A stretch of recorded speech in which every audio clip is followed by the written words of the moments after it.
अध्याय 19 कांटों का मुकुट। तब पिलातुस ने ईसा को ले जाकर कोड़े लगाने का आदेश दिया। सैनिकों ने कांटों का मुकुट गूंथ कर उनके सिर पर रख दिया और उन्हें बैंगनी कपड़ा पहनाया। फिर वे उनके पास आकर कहते थे, यहूदियों के राजा प्रणाम, और वे उन्हें थप्पड़ मारते जाते थे। प्राण दंड की आज्ञा।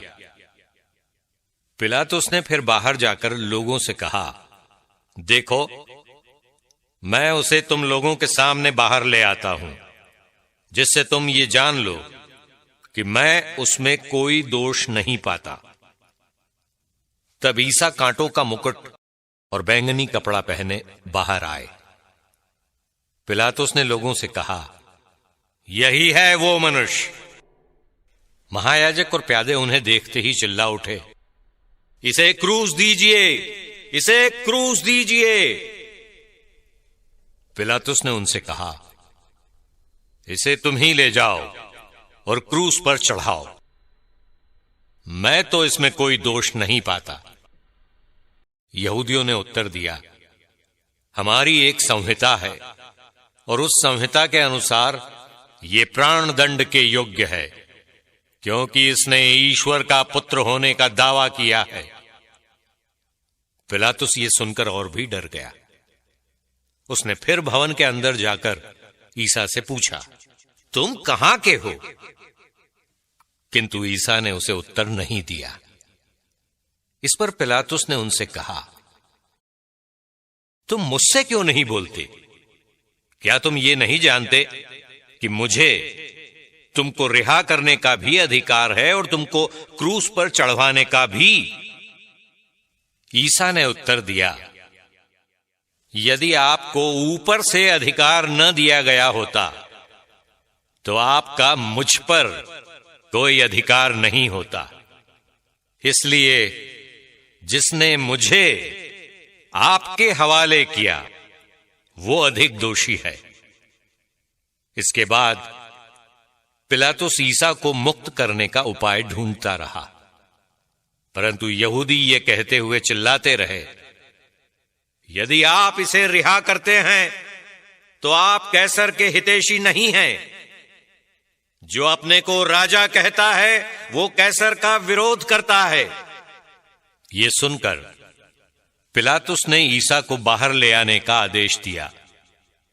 वो अपने न्यायासन पर उस जगह जो लिथोस्त्रोतोस और इब्रानी में गब्बथा कहलाती है बैठ गया।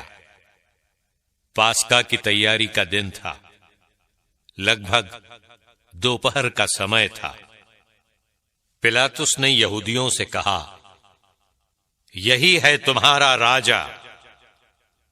इस पर वे चिल्ला उठे, ले जाइए, ले जाइए, इसे क्रूस दीजिए। पिलातुस ने उनसे कहा, क्या मैं तुम्हारे राजा को क्रूस पर चढ़वा दूं? महायाजकों ने उत्तर दिया, कैसर के सिवा हमारा कोई राजा नहीं। तब पिलातुस ने ईसा को क्रूस पर चढ़ाने के लिए उनके हवाले कर दिया। क्रूस आरोपण। वे ईसा को ले गए और वो अपना क्रूस ढोते हुए खोपड़ी की जगह नामक स्थान गए। इब्रानी में उसका नाम गोलगोथा है।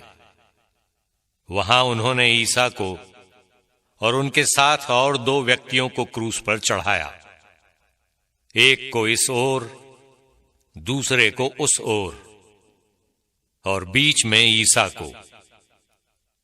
पिलातुस ने एक दोष पत्र भी लिखवाकर क्रूस पर लगवा दिया। वो इस प्रकार था, ईसा नाजरी, यहूदियों का राजा। बहुत से यहूदियों ने यह दोष पत्र पढ़ा, क्योंकि वो स्थान जहां ईसा क्रूस पर चढ़ाए गए थे शहर के पास ही था, और दोष पत्र इब्रानी, लातीनी और यूनानी भाषा में लिखा हुआ था। इसलिए यहूदियों के महायाजकों ने पिलातुस से कहा, आप ये नहीं लिखिए यहूदियों का राजा, बल्कि इसने कहा कि मैं यहूदियों का राजा हूं। पिलातुस ने उत्तर दिया, मैंने जो लिख दिया सो लिख दिया। ईसा को क्रूस पर चढ़ाने के बाद सैनिकों ने उनके कपड़े ले लिए और कुर्ते के सिवा उन कपड़ों के 4 भाग कर दिए, हर सैनिक के लिए एक एक भाग। उस कुर्ते में सीवन नहीं था, वो ऊपर से नीचे तक पूरा का पूरा बुना हुआ था। उन्होंने आपस में कहा, हम इसे नहीं फाड़ें, चिट्ठी डालकर देख लें कि ये किसे मिलता है। ये इसलिए हुआ कि धर्म ग्रंथ का ये कथन पूरा हो जाए, उन्होंने मेरे कपड़े आपस में बांट लिए और मेरे वस्त्र पर चिट्ठी डाली। सैनिकों ने ऐसा ही किया। ईसा की माता, ईसा की माता, उसकी बहन, क्लोपस की पत्नी मरियम और मरियम मगदलेना उनके क्रूस के पास खड़ी थीं। ईसा ने अपनी माता को और उनके पास अपने उस शिष्य को जिसे वो प्यार करते थे देखा। उन्होंने अपनी माता से कहा, भद्रे, ये आपका पुत्र है। इसके बाद उन्होंने उस शिष्य से कहा, ये तुम्हारी माता है। उस समय से उस शिष्य ने उसे अपने यहां आश्रय दिया। ईसा की मृत्यु। तब ईसा ने ये जानकर कि अब सब कुछ पूरा हो चुका है, धर्म ग्रंथ का लेख पूरा करने के उद्देश्य से कहा, मैं प्यासा हूं। वहां खट्टी अंगूरी से भरा एक पात्र रखा हुआ था। लोगों ने उसमें एक पनसोख्ता डुबाया और उसे जूफे की डंडी पर रखकर ईसा के मुख से लगा दिया। ईसा ने खट्टी अंगूरी चखकर कहा, सब पूरा हो चुका है, और सिर झुकाकर प्राण त्याग दिए। हृदय का छेदन। वो तैयारी का दिन था। यहूदी ये नहीं चाहते थे कि शव विश्राम के दिन क्रूस पर रह जाए, क्योंकि उस विश्राम के दिन बड़ा त्योहार पड़ता था। उन्होंने पिलातुस से निवेदन किया कि उनकी टांगें तोड़ दी जाएं और शव हटा दिए जाएं। इसलिए सैनिकों ने आकर ईसा के साथ क्रूस पर चढ़ाए हुए पहले व्यक्ति की टांगें तोड़ दी, फिर दूसरे व्यक्ति की। जब उन्होंने ईसा के पास आकर देखा कि वो मर चुके हैं, तो उन्होंने उनकी टांगें नहीं तोड़ी, लेकिन एक सैनिक ने उनकी बगल में भाला मारा और उसमें से तुरंत रक्त और जल बह निकला। जिसने ये देखा है वही इसका साक्ष्य देता है, और उसका साक्ष्य सच्चा है। वो जानता है कि वो सच बोलता है, जिससे आप लोग भी विश्वास करें।